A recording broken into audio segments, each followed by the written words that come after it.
മലക്ക് എന്ന പദം അഥവാ നമ്മളൊക്കെ കേട്ട പദമാണല്ലോ മലായിക്കത്ത്, മലക്കുകൾ എന്നത് അറബി പദമാണ്. യഥാർത്ഥത്തിൽ മലക്ക് എന്ന പദത്തിൻ്റെ അസ്ല് അത് അലക്ക എന്ന പദത്തിൽ നിന്നാണ്. അതിൻ്റെ അർത്ഥം ശരിക്ക് റിസാലത്ത് എന്നാണ്, ദൂത് എന്നാണ്.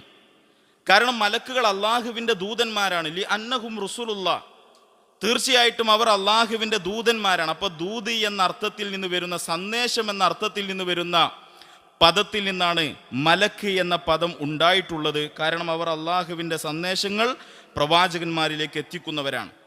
അതുപോലെ തന്നെ മലക്കുകളുടെ സൃഷ്ടിപ്പിനെ കുറിച്ച് നമ്മൾ മനസ്സിലാക്കേണ്ടത്, അള്ളാഹു സുബ്ഹാനഹു വ തആല അവരെ സൃഷ്ടിച്ചത് പ്രകാശത്തിൽ നിന്നാണ്. ഹദീസുകളിലൊക്കെ നമ്മൾ മനസ്സിലാക്കിയതാണ്, കേട്ടതാണ്.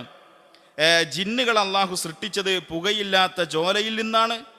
മനുഷ്യരെ അള്ളാഹു സൃഷ്ടിച്ചിട്ടുള്ളത് മുട്ടിയാൽ ശബ്ദമുള്ള കളിമണ്ണിൻ്റെ സത്തയിൽ നിന്നാണ്. എന്നാൽ മലക്കുകളെ അള്ളാഹു സൃഷ്ടിച്ചിട്ടുള്ളത് പ്രകാശത്തിൽ നിന്നാണ്. പക്ഷെ അത് ഏത് രൂപത്തിലുള്ള പ്രകാശമാണെന്ന് നമുക്കറിയില്ല. ചില ആളുകളൊക്കെ വിശ്വസിക്കുന്ന, ചില ഗ്രന്ഥങ്ങളിലൊക്കെ രേഖപ്പെടുത്തപ്പെട്ടിട്ടുണ്ട്, അള്ളാഹുവിൻ്റെ പ്രകാശത്തിൽ നിന്നാണ് മലക്കുകളെ സൃഷ്ടിച്ചിട്ടുള്ളത് എന്ന്. അങ്ങനെ വിശ്വസിക്കാൻ പാടില്ല, കാരണം അതിന് തെളിവില്ല. ഗൈബിയായ അദൃശ്യ കാര്യങ്ങളിലുള്ള വിശ്വാസങ്ങൾ അത് ഖുർആനും നബി സല്ലല്ലാഹു അലൈഹി വസല്ലമയുടെ ഹദീസുകളും നമ്മെ പഠിപ്പിക്കേണ്ടതാണ്. അതുകൊണ്ട് തന്നെ അങ്ങനെ ഒരു വിശ്വാസം വെച്ച് പുലർത്തുവാൻ പാടില്ല.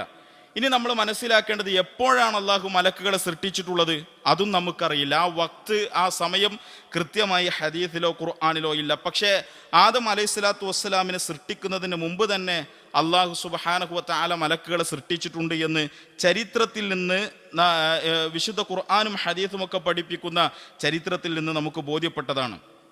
അതുകൊണ്ട് തന്നെ പ്രകാശം കൊണ്ട് സൃഷ്ടിക്കപ്പെട്ട മലക്കുകളായതുകൊണ്ട് തന്നെ മനുഷ്യരുടെ കണ്ണുകൾ കൊണ്ട് അവരെ കാണുവാൻ ഒരിക്കലും നമുക്ക് സാധ്യമല്ല. നബി സല്ലല്ലാഹു അലൈഹി വസല്ലമ മാത്രമാണ് യഥാർത്ഥത്തിൽ സൃഷ്ടികളിൽ നിന്ന് മലക്കുകളെ അവരുടെ യഥാർത്ഥ രൂപത്തിൽ കണ്ടിട്ടുള്ളത്. അഥവാ അള്ളാഹുവിൻ്റെ മലക്കുകൾ ഒരിക്കലും ഒരാൾക്കും ദുനിയാവിൽ വെച്ച് കാണുവാൻ സാധ്യമല്ല. അവർ മനുഷ്യരൂപത്തിൽ വന്നാൽ കാണാം.